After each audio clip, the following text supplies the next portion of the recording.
Hey guys, Vic here with Fight Night Raced Champion Online Mode series, where we are racing through the Champions mode in the online Fight Night arena, trying our very hardest to become an online champion and pick up an online belt. We are a complete rookie at this though, so we are starting right at the beginning. I'm absolutely new to the online scene. I've played this game for years offline, never tried it online stupidly because I'm so addicted to FIFA. But on my second channel I'm going to be playing some more games, so this is the sort of thing that you're going to be seeing. Now, you're going to be watching the footage of this very close game, very tough fight that I have here. But you're also going to be listening to me predicting the outcome of the fight between George Groves and Carl Froch, and that is what I'm going to get straight into now. If anything major happens on the fight itself, I might comment on that as well.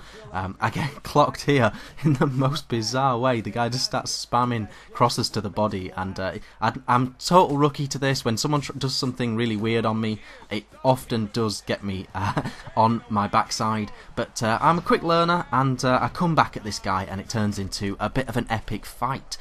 So, Carl Froch and George Groves. The first thing to say about this, guys, it is gonna be an absolute classic fight.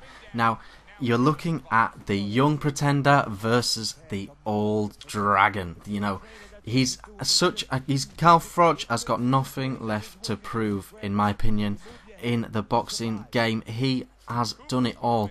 Everyone in his era that that has been a champion, considered a great, he has fought everybody in his division, and he is a multi-world champion, guys. He has been fantastic. Some of the best nights of boxing you are gonna watch have been watching Carl Froch. The Kessler fights, the Dirrell fight, you know, the Boutte fight was such a magical night for British boxing, and he is an awesome fighter, and so the experience in this fight definitely goes with Carl Froch. You know, he has seen it all, he's done it all, he's fought everybody. Groves, in my opinion, is completely unproven. One sketchy fight with another potential great in James DeGale, but in reality, guys, you've got to say that Groves is completely untested, and from a betting point of view, from a fight prediction point of view, that is very tricky, creates a bit of uncertainty. Don't get me wrong, he looks incredibly talented, he looks like a future world champion, definitely, no doubt in my mind, but he is completely unproven at this world level. If you're looking at their chins, again, we don't know too much about Groves' chin. Doesn't look to be the greatest chin in the world, whereas Carl Froch's chin is the best chin in the super middleweight division. In my opinion, it's possibly the best chin in world boxing, guys. He leaves that chin out for entire fights. He gets hit very hard very often, and he never goes down.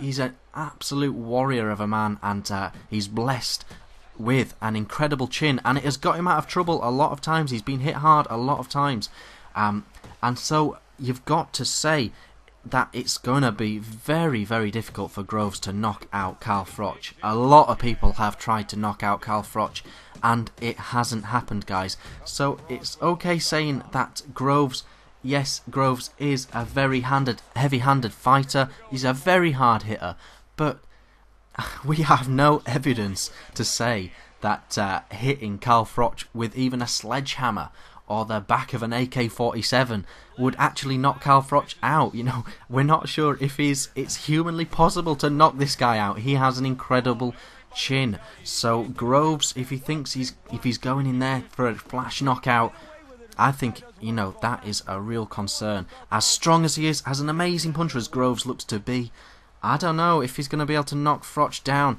Froch has an incredible chin.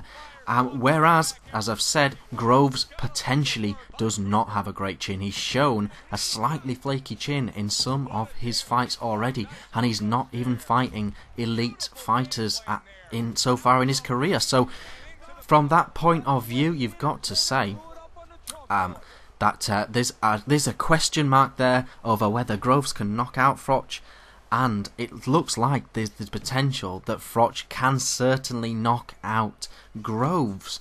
Now, for me, the key to success for Groves in this fight is fighting like he did against De Gale. I think he's improved a lot since he fought De Gale, but he did a lot of things right in that De Gale fight.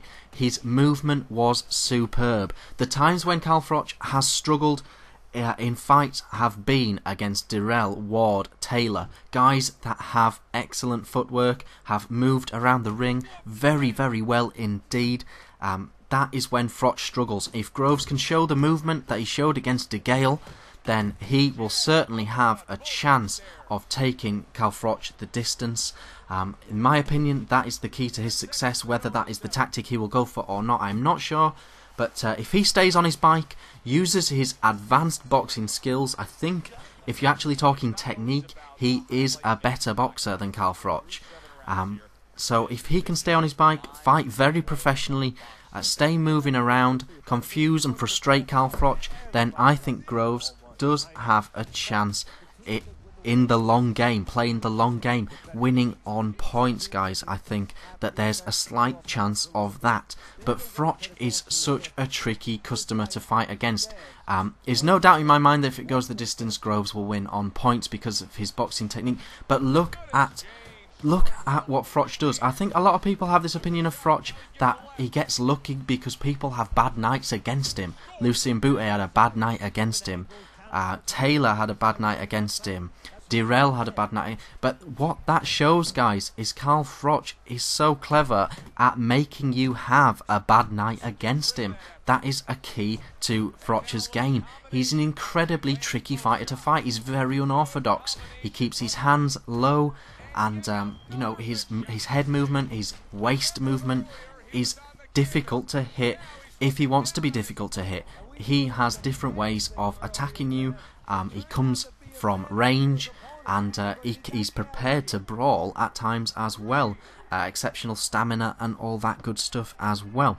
So what I'm predicting, guys, is that Froch may well be too experienced, too canny, and too strong in the chin for Groves. And I think if he has his way, if he forces Groves into having a bad night, then jumps on that suspected weak chin of Groves, possible weak chin, we're not sure, I think there's a possibility it's a weak chin at elite level, then I think that is what's going to happen, guys. I think Froch in between rounds 7 and 11 will get a knockdown, possibly will win by knockout, and that is where my money is going. Having said that, don't turn off the video just yet, because I'm going to be straddling, I'm going to be safety netting this bet of Froch to win by knockout in the late rounds. I'm going to be putting that with some money to save me if I get it wrong on Groves by points. So I'm going to do a small bet on Groves to win by points, and I'm going to do Froch to win